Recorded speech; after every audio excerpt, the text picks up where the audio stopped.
Selamat pagi buat kita semua. Salam sehat buat anak-anak kami. Semoga kita tetap dalam lindungan Tuhan Yang Maha Esa. Untuk pagi ini, Ibu akan menyampaikan materi mengidentifikasi isi teks laporan hasil observasi.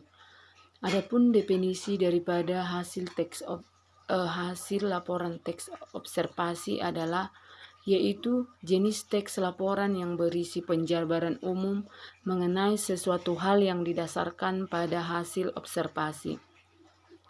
Teks laporan observasi disebut juga dengan teks klasifikasi, yaitu yang mengutamakan hubungan antara kelas dan subkelas ataupun anggota-anggota dalam kelas. Yang berikutnya kita akan mempelajari mengenai ciri-ciri isi laporan daripada hasil observasi, yaitu ada 3 ciri-ciri daripada isi laporan hasil observasi. Yang pertama, bersifat objektif. Yang kedua, ditulis berdasarkan fakta yang ditemukan pada saat pengamatan ataupun melakukan kegiatan observasi. Yang ketiga, tidak mengandung hal-hal yang bersifat menyimpang ataupun dugaan-dugaan yang tidak tepat atau yang tidak pasti ataupun pemihakan terhadap sesuatu selama dalam melakukan kegiatan pengamatan ataupun observasi. Dan yang keempat adalah ditulis secara lengkap dan tepat sesuai dengan pengamatan yang dilakukan pada saat melakukan observasi ataupun pada saat melakukan pengamatan terhadap sesuatu objek yang diobservasi. Yang berikutnya ada struktur teks laporan hasil observasi terbagi dari 3 bagian, yaitu pernyataan umum, yang kedua klarifikasi anggota, yang ketiga adalah aspek yang dilaporkan. Yang dimaksud dengan pernyataan umum adalah berisi pembuka ataupun pengantar hal yang akan disampaikan, yaitu bagian isi umum tentang objek yang dikaji atau tentang objek yang diamati, yaitu menjelaskan secara garis besar pemahaman tentang objek tersebut. Yang kedua, deskripsi bagian, yaitu menjelaskan secara mendetail mengenai objek ataupun bagian-bagian yang diamati. Yang ketiga, deskripsi manfaat. Deskripsi manfaat adalah menunjukkan bahwa setiap objek yang diamati memiliki manfaat ataupun fungsi dalam kehidupan kita. Struktur daripada teks laporan hasil observasi ada 3, yaitu pernyataan umum. Dalam pernyataan umum biasanya disajikan 2 kalimat. Yang pertama, kalimat definisi dan kalimat pengklasifikasian. Kalau yang disebut dengan kalimat definisi adalah kalimat yang menggunakan kata konjungsi, yaitu konjungsi adalah, konjungsi ialah, konjungsi yakin, merupakan, dan yaitu. Contohnya, kalimat yang menggunakan kata konjungsi adalah, ialah, yakni, merupakan, dan yaitu. Kita dapat melihat contoh, yaitu paus adalah satu dari sekian banyak ikan yang istimewa. Kata adalah setelah kata paus, yaitu kata adalah itu merupakan kalimat definisi yang menjelaskan bahwa paus itu adalah ikan yang paling istimewa dari sekian banyak ikan yang ada di dunia ini. Contoh yang kedua, wayang adalah seni pertunjukan yang telah ditetapkan sebagai warisan budaya asli Indonesia. Di sana dijelaskan ataupun ditekankan bahwa wayang tersebut merupakan seni pertunjukan yang ditetapkan sebagai warisan. Kan di sana sudah dijelaskan bahwa wayang itu merupakan warisan budaya asli Indonesia. Yang kedua tadi ada kalimat pengklasifikasian ataupun kalimat pengelompokan. Contohnya pengklasifikasian ikan paus dapat kita lihat dalam kalimat ini. Berdasarkan ada atau tidak giginya, paus terbagi menjadi dua kategori, yaitu paus bergigi dan baleen atau balin atau paus yang tidak bergigi. Nah, di sana sudah jelas ada pengelompokan antara ikan paus yang bergigi dan ikan paus yang tidak bergigi. Dalam kalimat tersebut, pengklasifikasian paus disajikan dengan mencantumkan 3 hal, yaitu objek. Objek yang dilaporkan di sana adalah ikan paus.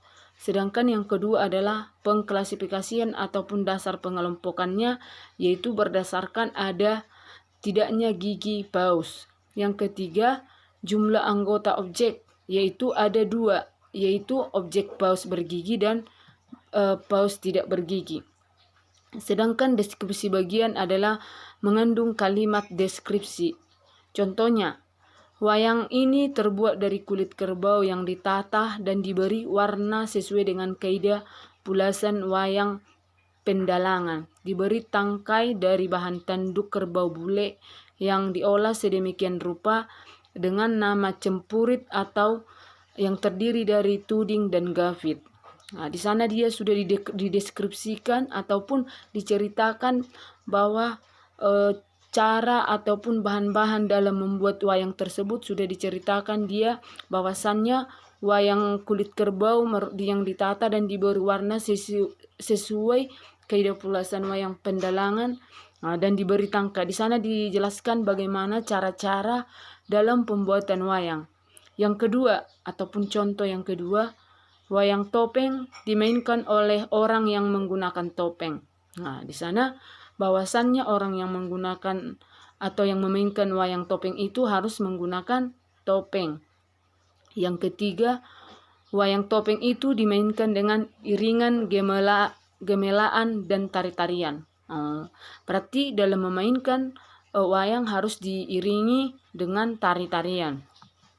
Sedangkan deskripsi manfaat, bahwa deskripsi manfaat adalah teks laporan hasil observasi biasanya diakhiri dengan deskripsi manfaat, yaitu manfaat objek yang diobservasi tersebut harus dapat dilihat dari berbagai sudut pandang, yaitu pada teks laporan deskripsi manfaat dinyatakan pada paragraf terakhir. Artinya dalam melakukan sebuah observasi bahwa di akhirnya akan ada manfaat bagi kehidupan orang di sekitar kita.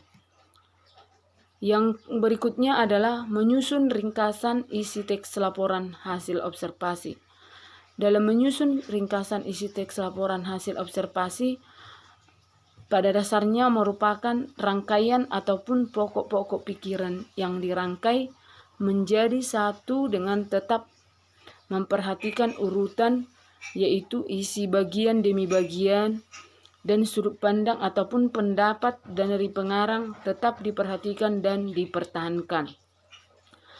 Untuk menyusun sebuah ringkasan hasil observasi, yang pertama yang harus kita lakukan atau yang perlu kita perhatikan adalah yang pertama, membaca pemahaman isi teks. Yang kedua, menemukan pokok-pokok isi informasi yang ada di dalam hasil observasi.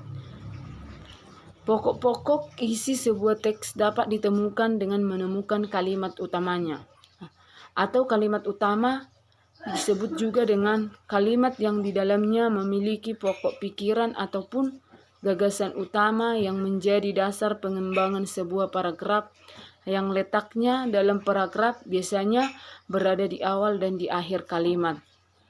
Yang kedua, gagasan utama yang bersifat umum dapat melingkupi semua isi yang ada dalam sebuah paragraf. Setelah menemukan sebuah gagasan pokok, setiap paragraf dalam sebuah teks laporan hasil observasi, barulah kita bisa menggabungkan kalimat-kalimat dengan konjungsi yang tepat. Dalam menyimpulkan fungsi teks laporan hasil observasi terhadap suatu objek, yaitu ada yang perlu kita perhatikan, ada 4 bagian. Yang pertama, memberitahukan kepada pihak yang berwenang atau terkait tentang suatu informasi. Yang kedua, informasi tersebut dapat dijadikan sebagai dasar penyusunan kebijakan. Yang ketiga, selain poin nomor 1 dan nomor 2, banyak teks laporan hasil observasi yang dapat dijadikan sebagai bahan informasi untuk berbagai kepentingan. Yang keempat, berfungsi sebagai alat pendokumentasian suatu objek ataupun suatu kegiatan. Dalam menganalisis isi dan kebahasan teks laporan observasi, ada dua, yaitu menganalisis isi teks atau hubungan dengan struktur teks dengan mengamati apakah teks hasil observasi memiliki pernyataan umum, deskripsi bagian dan objek yang dilaporkan, serta manfaat objek yang dilaporkan. Artinya dalam melakukan sebuah pengamatan atau observasi, tentu kita akan menganalisis apakah kita dengan melakukan observasi tersebut, apakah ada manfaatnya. Yang kedua, apabila terjadi kesalahan isi, maka kita harus membenahi atau melakukan revisi terhadap isi laporan hasil observasi yang sudah kita buat. Untuk pagi ini kita hanya membahas sampai di sini pembahasan kita untuk pagi ini, yaitu tentang menganalisis teks laporan hasil observasi. Sebagai tugas ataupun evaluasi pada pertemuan pagi ini untuk siswa kami, supaya meringkas ataupun mencatat hal-hal yang penting dari materi yang Ibu sampaikan tadi. Sekian untuk pagi ini. Terima kasih. Selamat pagi.